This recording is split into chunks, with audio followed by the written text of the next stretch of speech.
Ce sont des miettes, c'est malheureusement un peu ce à quoi on s'attendait.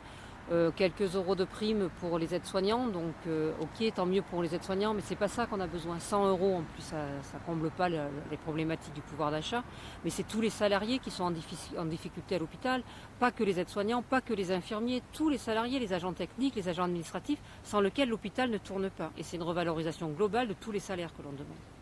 Ensuite, donner une reprise de la dette d'un tiers, c'est insuffisant. Il faudrait la totalité de la dette des hôpitaux, 30 milliards d'euros, ce qui représenterait à peu près 100 000 emplois. 10 milliards sur 3 ans en plus. Donc il faut vraiment bien mettre un bémol sur les annonces, c'est sur 3 ans. Donc ça veut dire que pour 2020, c'est 3 fois rien et ça ne nous comblera pas le problème pour pouvoir recruter massivement des personnels. Et sur la recherche des CHU, améliorer la recherche, qu'est-ce que ça veut dire pour vous? Ben, j'en sais pas plus que beaucoup. Qu'est-ce que ça veut dire? Je ne sais pas ce qu'il veut dire derrière.